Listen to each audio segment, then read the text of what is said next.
નમસ્કાર ખેડૂત મિત્રો. ખેડૂત વાણી ગ્રુપમાં આપ સૌનું હાર્દિક સ્વાગત છે. તો મિત્રો, આજે આપણે જોઈશું આંબાના રોગો અને તેનું સંકલિત નિયંત્રણ.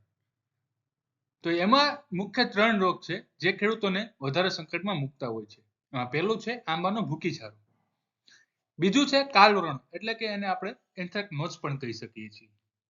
અને ત્રીજું છે આંબાનું અવરોહ મૃત્યુ એટલે ઉપરથી જે ડાળીઓ સુકાતી આવતી હોય છે એ સૌ રોગોનું નિયંત્રણ કેવી રીતે કરવું એની સમગ્ર માહિતી આપણે આ વિડીયોમાં લઈને આવ્યા છીએ. અને એ માહિતી અનુસાર જો તમે એ ફોલોઅપ કરશો તો તમારા આંબા વાડિયામાં જરૂરથી કંટ્રોલ જોવા મળશે. તો જે લોકોએ હજુ સુધી ખેડૂત વાણી ગ્રુપને સબસ્ક્રાઇબ નથી કરી એ લોકો આજે જ ખેડૂત વાણી ગ્રુપને સબસ્ક્રાઇબ કરી આ માહિતી વધુમાં વધુ લોકો સુધી વધુમાં વધુ ખેડૂતો સુધી મોકલો તેવી વિનંતી છે. જોઈએ આપણે આગળ. આંબાનું વાવેતર સૌરાષ્ટ્ર વિસ્તાર, દક્ષિણ ગુજરાત અને કચ્છ જિલ્લામાં થાય છે. ગીરની કેસર કેરીની સાથે હવે કચ્છની કેરી પણ માર્કેટમાં સારી માંગ જોવા મળે છે.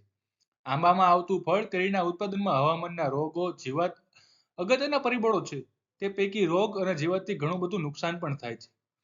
આંબાના બગીચામાં વર્ષ દરમિયાન જુદા જુદા ઘણા રોગ આવે છે, જે પૈકી ભૂકીચરો, કાળવણ અને ડાયબેક મુખ્ય રોગ છે. ખેડૂત મિત્રો, તમને બધાને જણાવી દઉં કે આજે આપણે આંબાના ફક્ત રોગોનું જ આપણે નિયંત્રણ કેવી રીતે કરવું એના વિડીયો લઈને આવ્યા છીએ. આગળના વિડીયોમાં આપણે આંબામાં આવતા જીવાતોનું પણ આપણે માહિતી આપવાના છીએ, જેથી એ બધી માહિતી મેળવવા માટે તમે ખેડૂત વાણી ગ્રુપને સબસ્ક્રાઇબ કરી દેવા વિનંતી છે. પહેલો રોગ છે આંબાનો ભૂકીછારો. આંબામાં આવતો ભૂકીછારો કે જેને ખેડૂતો સફેદ ફૂગના નામથી પણ ઓળખે છે, અને આ રોગ ઓઇડિયમ મેંગીફેરી નામના ફૂગથી થાય છે. હવે આપણે જોયું કે કેવા વાતાવરણમાં આંબાનો ભૂકીછારો છે એ ઝડપથી ફેલાતો હોય છે. આ ફૂગ મોટા ભાગે આંબાવાડિયામાં ડિસેમ્બરથી ફેબ્રુઆરીના મહિના સુધી જોવા મળે છે. એટલે કે હાલનો જે સમય પીરિયડ છે એમાં આ રોગનો વધારે ઉપદ્રવ જોવા મળતો હોય છે. આ ફૂગને ઠંડુ અને સૂકું વાતાવરણ અનુકૂળ આવે છે. વાદળછાયું હવામાન અને વહેલી સવારે ઝાકળના લીધે આ રોગનો ફેલાવો વધુ થાય છે. સામાન્ય રીતે મહત્તમ તાપમાન 27 થી 31 સેલ્સિયસ અને હવામાનનો ભેજ 82 થી 51% હોય ત્યારે આ રોગનો ફેલાવો વધુ થતો હોય છે. આ રોગના લક્ષણો અને નુકસાન કેવા હોય એ આપણે જોઈએ. આ રોગ મોટા પડે આંબાવાડિયામાં મોર નીકળવાની શરૂઆત થાય ત્યારથી માંડીને કેરી એટલે કે ખાખડી મધ્યમ કદની થાય ત્યાં સુધી લાગતો હોય છે. શરૂઆતની અવસ્થાએ રોગ મોરમાં લાગે ત્યારે મોગ ખીલી શકતો નથી અને મોર ઉપજ તેમની દાંડલી ઉપર સફેદ ભૂખરા રંગનો પાવડર જોવા મળે છે. તમે બાજુના ફોટોગ્રાફમાં જોઈ શકો છો કે ભૂકીછારો કેવી રીતે આપણે ઓળખી શકીએ. ત્યારબાદ આવો મોર બદામી કલરનો થઈ જાય અને કાળો પડીને ખરી જતો હોય છે. શરૂઆતમાં આ રોગની તીવ્રતા ઘણી ઓછી હોય, પણ જ્યારે મગીઓ બંધાઈ જાય તો આ મગીઓ પીળો પડી અને ખરી જતો હોય છે. પાછતરી અવસ્થા એટલે કે મગીઓ બંધાઈ ગયા બાદ જો આ રોગ આવે તો નાની વટાણા જેવી કેરી કે એનાથી મોટી કેરી પણ ખરી પડી જતી હોય છે અને અનુક્રમે ખેડૂતોને વધારે નુકસાન વેઠવું પડતું હોય છે. આ રોગની તીવ્રતા ખૂબ વધારે હોય તો આ ફૂગ પાંદડાની પાછળના ભાગે પણ દેખાય, જેમાં પાંદડાની પાછળ સફેદ છારી જોવા મળે અને ઘણી વખત પાનની દાંડી પર આ જોવા મળતો હોય છે. તમે ફોટોગ્રાફમાં જે ભૂકીછારો છે એ જોઈ શકો છો. હવે જોઈએ આ રોગનું નિયંત્રણ કેવી રીતે કરવું. આંબાના ભૂકીછારાના નિયંત્રણ માટે મોર નીકળવાની શરૂઆત થાય ત્યારે વેટેબલ સલ્ફર 80% એક પંપમાં 45 ગ્રામ નાખીને છંટકાવ કરવો. ત્યારબાદ 20 દિવસના અંતરે કુલ 2 થી 3 સ્પ્રે અલગ અલગ ફૂગનાશક દવાના સ્પ્રે કરવા, જેવી કે હેક્ઝાકોનાઝોલ છે, ડાયફેનાઝોલ છે, કાર્બેન્ડિઝમ છે અથવા તો માઇકોબિટાનલ છે. આ બધી દવા 10 થી 15 દિવસના આંતરે આંબાવાડિયામાં છંટકાવ કરતો રહેવો જોઈએ, તો જ આનું તમને નિયંત્રણ 100% મળશે. અને આ રીતે તમને ખેડૂત મિત્રો 100% નિયંત્રણ તમને મળી શકે છે. હવે આપણે જોઈએ કાળવરણ એટલે કે એન્થ્રેક્નોઝ. તમને ફોટામાં દેખાતું હોય છે કે આ રોગ આપણા આંબાવાડિયામાં અવારનવાર જોવા મળતો જ હોય છે અને ખેડૂત મિત્રો આ રોગને સામાન્ય ગણતા હોય છે. પણ આવનારા દિવસમાં આ રોગ ઘણો ભયંકર સાબિત થઈ શકે છે. આ રોગ કોલેટોટ્રાઇકમ નામની ફૂગથી થાય છે. રોગના લક્ષણોમાં સૌપ્રથમ પાન પર જોવા મળે છે, જેમાં કુમળા પાન પર બદામી રંગના ડાઘા પડે છે અને ત્યારબાદ તેમાં હોલ પડી જાય છે.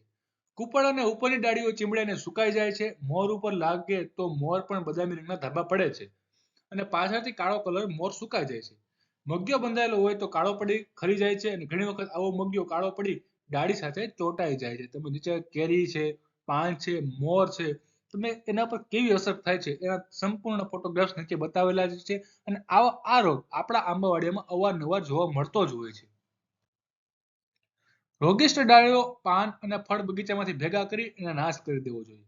ચોમાસું પૂરું થાય એટલે તરત જ કોપર ઓક્ઝીક્લોરાઇડ 40 ગ્રામ પ્રતિ પંપ કે કાર્બેન્ડિઝમ 10 ગ્રામ પ્રતિ પંપ અથવા તો ડાયોફિનોટ મિથાઇલ 15 ગ્રામ પ્રતિ પંપમાં ભેળવીને છંટકાવ કરવાથી આ રોગ ઉપર 100% નિયંત્રણ મળશે. હા મિત્રો, આ રોગ સામાન્ય ફૂગનાશકથી ઘણી રીતે આપણને નિયંત્રણ મળી જ જાય છે, પણ ચોમાસું પૂરું થાય પછી તરત જ જો આ રોગ આપણા આંબાવાડિયામાં નથી તો પણ ઓક્ઝીક્લોરાઇડ છે, કાર્બેન્ડિઝમ છે, થાયોફિનેટ મિથાઇલનો છંટકાવ કરવાથી આ રોગ આપણા આંબાવાડિયામાં આવતો નથી.